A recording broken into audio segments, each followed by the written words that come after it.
దేవునికి స్తోత్రం కలుగును గాక.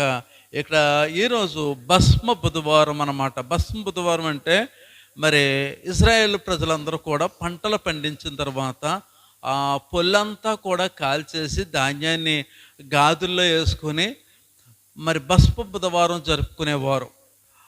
దేవుడు అంటూ ఉన్నాడు, ఇక్కడ చూడండి, యోవేలు గ్రంథం 2వ అధ్యాయం 12వ వచనం చూస్తే, ఇప్పుడైనను మీరు ఉపవాసం ఉండి కన్నీరు విడుచుచు దుఃఖించుచు మనస్పూర్వకముగా నా యొద్దకు తిరిగి రండి, ఇదే యెహోవా వాక్కు. దేవునికి స్తోత్రం కలుగును గాక.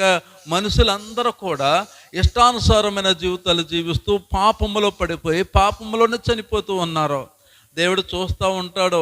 దేవునికి బాధ కలిగింది. ఆయన అంటూ ఉన్నాడు, మరి ఆ కంజరి తీసుకొచ్చన్నా, ఇప్పుడైనను ఉపవాసం ఉండి కన్నీరు విడుచుచు దుఃఖించుచు మనస్పూర్వకముగా తిరిగి నా యొద్దకు రండి, ఇదే యెహోవా వాక్కు అని దేవుని యొక్క వాక్యం సెలవిస్తుంది. ప్రియమైన దేవుని బిడ్డలారా, మనం అనేకమైన విషయాల్లో తప్పిపోతూ ఉంటాం.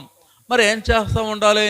తప్పిపోయినప్పుడు మనకు శోధనలు వస్తూ ఉంటాయి. ప్రియమైన దేవుని బిడ్డలారా, మనం ఖచ్చితంగా మనము ఒక ఉపవాస దినాన్ని పాటించుకోవాలి.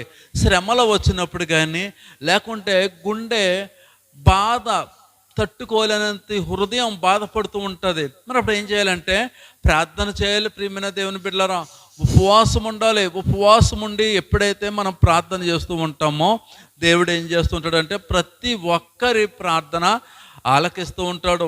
దేవుడు సర్వశక్తి గల దేవుడు.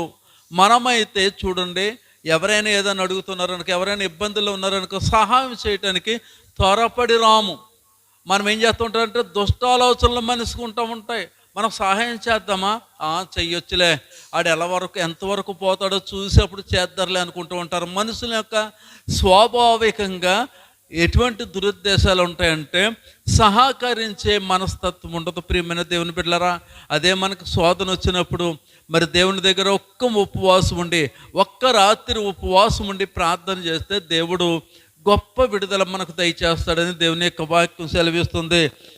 మీ దేవుడైన యెహోవా కరుణావాత్సల్యము గలవాడును, శాంతమూర్తిని, అత్యంత కృప గలవాడునై ఉండి తాను చేయనుద్దేశించిన కీడు